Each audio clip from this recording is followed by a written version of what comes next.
Here we are at Space Center Houston to film a discussion about Yukikaze, a book where two enemies are constantly warring and advancing technology against each other, similar to how the United States and the Soviet Union advanced technology, space technology, in the space race. There's no better place to do this book. I mean, it's about airplanes, so like the airport probably would have been fine. It's fine.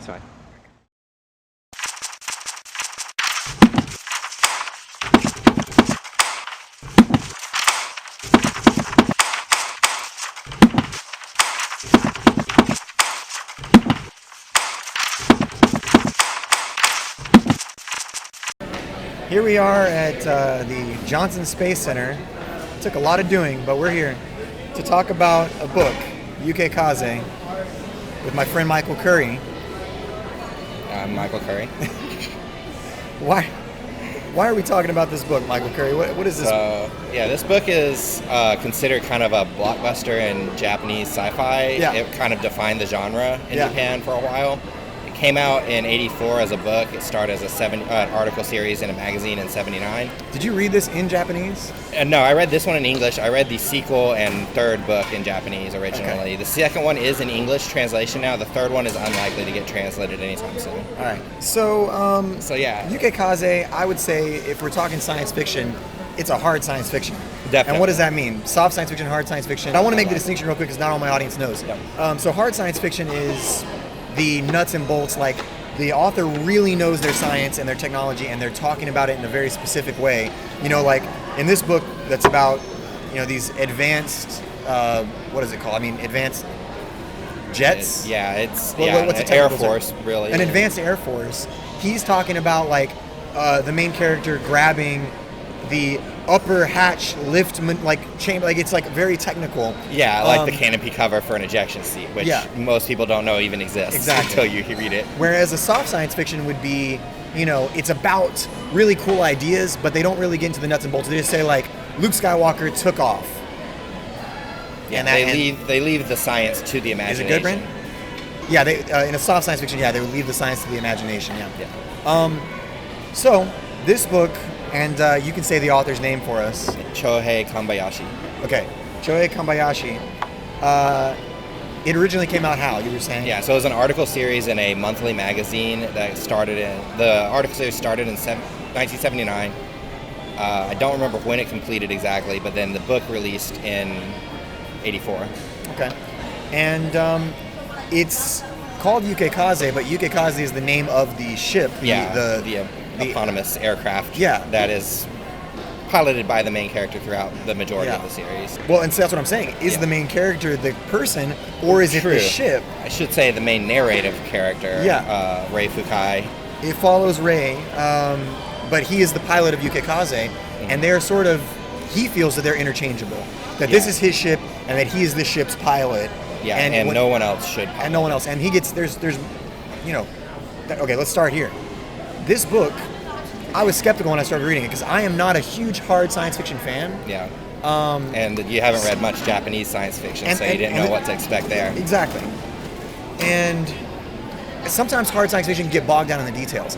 I would say that this book does a good job of balancing the nuts and bolts with like crazy action. Like it starts off very quickly, enemy aircraft coming at you, and it's like you get kind of sucked into it. And I got taken by this book. I was surprised. I honestly thought it has very good pacing of it in that you can read this book and see all these acronyms and still get the idea of what's going on. Yeah. You get the intensity. Exactly. You don't have to, even if I don't know what FAF is, I kind of get it after a while. I'm like, okay, well, even if I don't know, it's like, whatever, I'm in the story, Yeah. And like I said, I got to be honest. At first I was like, Curry's got me reading some Gundam book or something. I don't know what he's got me reading. But I started reading it skeptically, and I was very quickly drawn in. And then whenever I started seeing, I've got a lot of bookmarks here. These are each time he mentions not being sure whether he has control or whether the ship has control, or what it means to be human, what it means to be dead or alive. So this novel is not only hard science fiction where it's like fighter pilots. It really deals a lot with, at what point do machines become human or more than human, and when do humans become in control of machines, or when do we lose control? It deals a lot with transhumanism and kind of Gestalt identities, I think. Yeah. Rei considers Yukikaze a part of him. That's elaborated more in the second book, but even in the first book, it's very prevalent of a theme.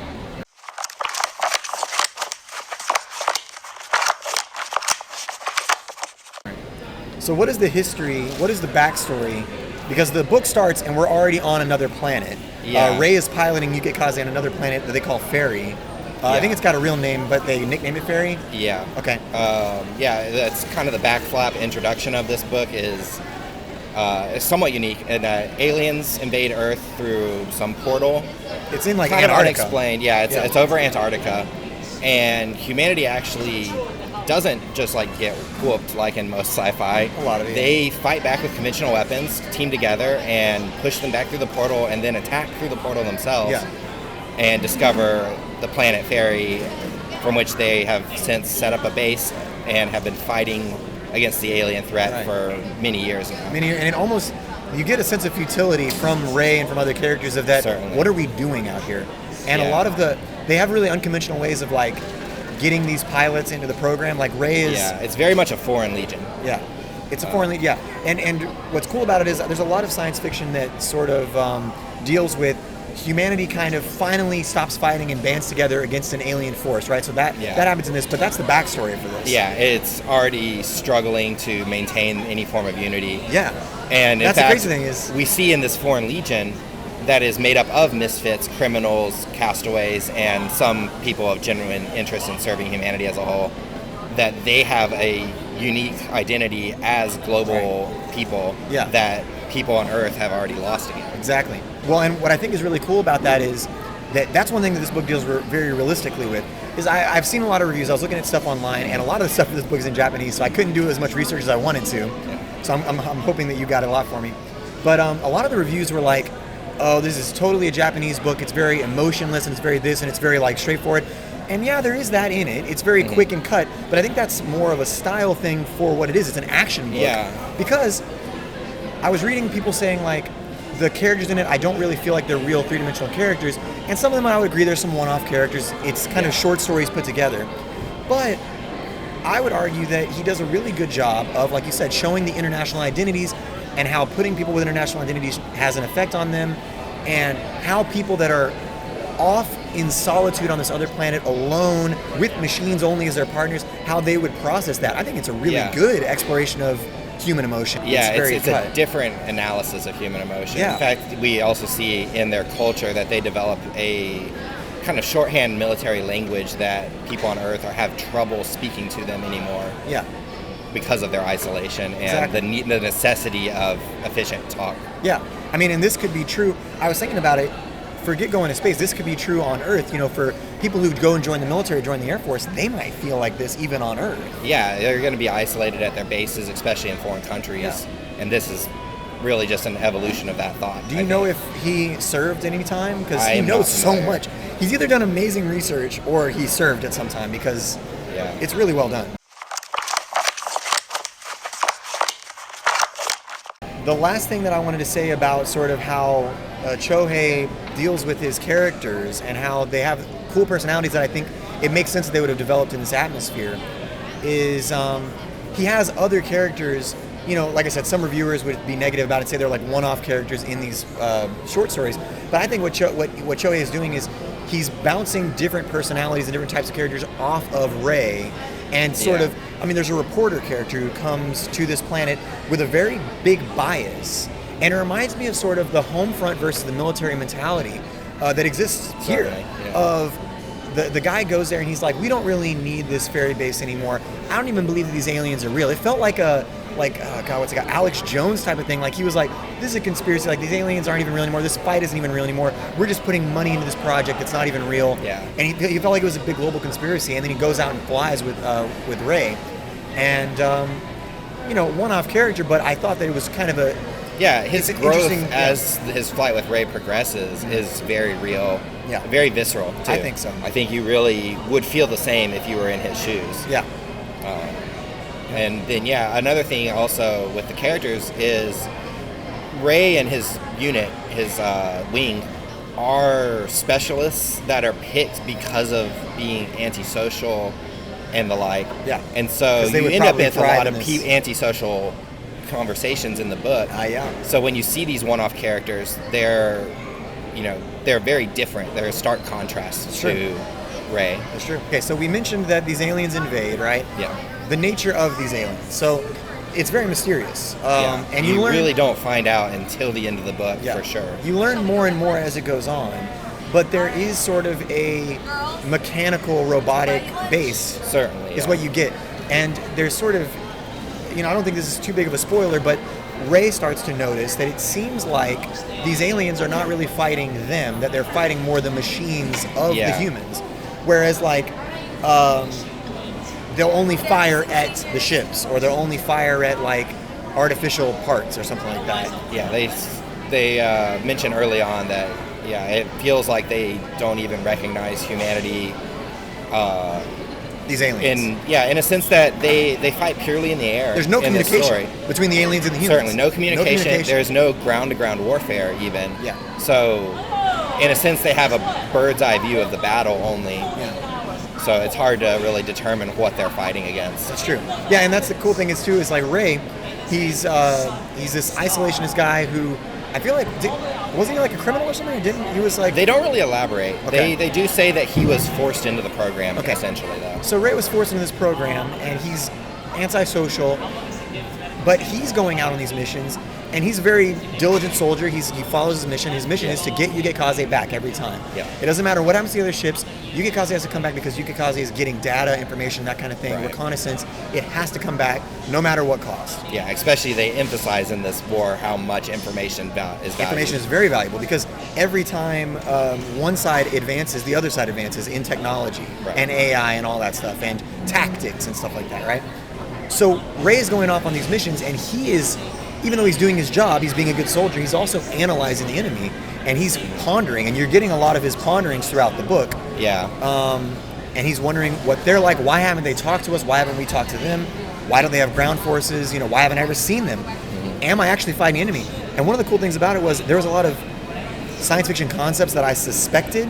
And what's great about Chohei is he throws them out. Mm-hmm. Like he'll have a character talking to Rey, and he'll be like, it's probably our government just pretending to be the aliens anyway to make it happen. And I was like, well, that's one of my predictions out because Chohei just threw it away, He threw it out there, and so I know it's probably not going to be the ending.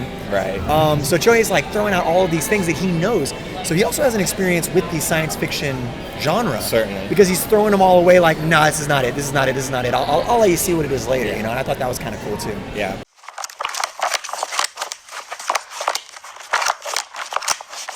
Yeah, so really from chapter 2, chapter 1's kind of introduction to the characters. Very setting. actiony. Yeah, high action, really draws you in. Chapter 2 is a stark contrast. It is excruciatingly tedious. Yeah. But it really is the start. If you're not a hard science fiction fan like I was, I skipped over some of the lingo just kind of got to the parts that were important to me. I don't think that's a problem. I mean... Yeah. I mean, it's... In retrospect, you enjoy the chapter more. I enjoyed it. Yeah. If I had sat there and tried... If I had, gone back to the reference... Because there is a reference. If I had gone back to the reference and, studied each acronym, I would not have enjoyed it. Sorry. So I think reading the acronym and being like, I don't know what that means, but I'll just keep moving, I enjoyed it that way. So anyway, but good. It deals with robotics and humanity, which is the theme of this book, as we were talking about earlier, that where is humanity, what is machine, where is the line drawn? And the beginning of this chapter basically is about using robots to replace humans for a mundane task that they just don't want to be doing. And that is kind of the theme of, can robots replace humanity? Should robots replace humanity? Are we aware we're being replaced? That is being explored throughout the entirety of this book and the sequels. And it's happening right now. Yeah, and we're dealing with that. 30 years later now. We're dealing with it. Yeah, we are. I mean, humanity's always dealt with technology replacing jobs, but I mean, it's coming at a massive deal. scale. Yeah, even faster. Amazon is my favorite example. Warehouses are now automated, almost entirely robotic. Yeah, and they're very efficient at doing that. But is this humanity's place? Do we realize we're going too far and moving humanity out of the warehouse? Who knows? I went to a marketplace the other day, and they have self-checkout lines. Yeah, that's always been a staple. Not always, but has been a staple recently. There was only one cashier, and then All of the rest were self-checkout, and there was one person sort of manning the self-checkout. Yeah. And so, I mean, literally, that's, 8 cashiers that used to be employed now do not have jobs, Yeah. and it's just that. I mean, and that's these are baby steps. We're getting to the Right. point where we're going to have self-driving cars, all that other stuff. So, but this is dealing with that. Yeah. Yeah, and that's something that it explores from like a lot of angles in this book. Yeah. We see worry about being replaced, trying to figure out if we are necessary. Oh, if we're necessary. Yeah, Ray. That's something that strikes Ray very early in the book. Is why am I here? Yeah. Yukikaze has such an advanced computer that Does the human element matter? It's just better than him at fighting. Yeah. Is there even reason for him to be in there? And that's something we see in real life today.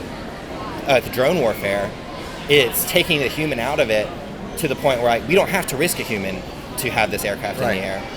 But and also, that's like an ethical thing. It is because if you don't have a human in there, then I talked about Ray. Yeah, it's ethically good in that we're saving this human's life if it crashes. Yeah. But we're also saying this human doesn't get to make a decision. Exactly. And Ray does make a lot of decisions, and he is observing the enemy. And so it takes the who is the enemy aspect out of it, and do I get to know my enemy? It basically, making the military more robotic is making the military more militarized, which is a term to mean that there's no humanity in it, that it's just about destruction and killing. If there's only robots or there's no humans to stand in the way, then the robots are going to destroy and kill. We don't have any qualms about it, you know? It's their mission. They're built for this. Yeah.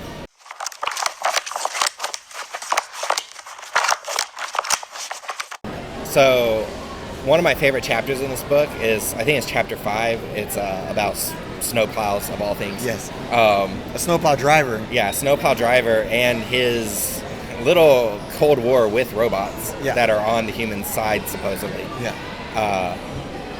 And he gets a commendation. Yeah, he gets a commendation, and it really just sets it. Like, he wasn't. And all he is a snowplow driver. He didn't have a good driver. life. Yeah, he gets basically the Medal of Honor for plowing snow off of runways, which startles him, confuses him, and really sends him on a downward spiral. He thinks it's a joke. He thinks like somebody's messing with me.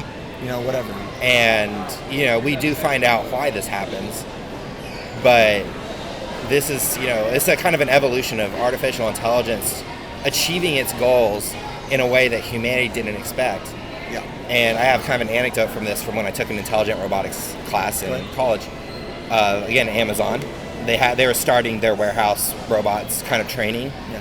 And they had trained the robots to say, well, what you do is you get points for every package you fulfill. Your goal is to get as many points, so do whatever gets you the most points. But they also had a policy, because they don't want their robots out in the rain. So on rainy days, humans would go around and turn off the robots. They didn't put anything in the robot's logic about rain.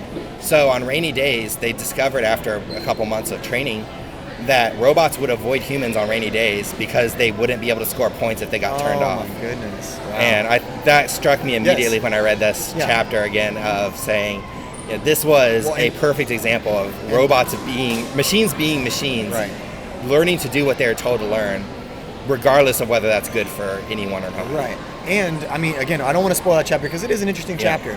It reminds me of sort of like if you've seen Breaking Bad, like the Fly episode, where it's not necessarily about the major plot. It kind of hones in on something different, but it's still very interesting. Mm-hmm. And I think you and I both said it's one of the more interesting chapters, even though it's not about the main story. Yeah, it has almost nothing to do with the war. So I don't think this is spoiling it, but I mean, just to say that it deals with sort of, we tell these robots, we give them the point system, that kind of thing, and we're trying to reward them. Mm-hmm. But then it kind of flips it on its head, where not only does the robot trying to gain something, the robot is sort of manipulating us into gaining. So you're saying like robots avoid it in Amazon, right? Yeah. This is like robots manipulating us into getting its goals accomplished. Right. And it is a positive goal that we designed it for, but it's still kind of scary. And again, this is just another testament to Chohei's prediction of the future here. Because that's really more of a recent evolution of artificial intelligence techniques like neural networks, where humanity has less inner knowledge of the inner workings. Yeah. But that was like, neural networks were still in their baby steps of computer science back in those days. He would have had to research them. They weren't out there. Yeah, and even then, they were like a theory. Yeah. They weren't like, hey, we can do this. Yeah.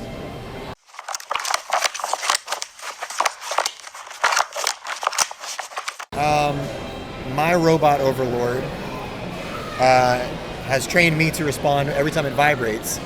and it looks like it's lunchtime now. It's telling me to eat. I don't feel hungry, actually. My robot overlord is telling me that it's time to eat. It's an efficient time to eat, for sure. Exactly. So I guess I have to. Yeah. Right? Thanks, Curry. Thank you for coming all the way from wherever you live. I'm not going to tell people where you live. Yeah. It's about 4 hours away from you, though. 432 Fake Street Lane. Yeah. Dallas, Texas. Thank you for coming out and doing the story with me. And everyone should go buy Yukikaze and give it a read. It's definitely worth. It's a pretty short book. It's only a few hundred pages. And you can clear it out in a week easy. Short and snappy. Yeah. Yep. All right. Thank you.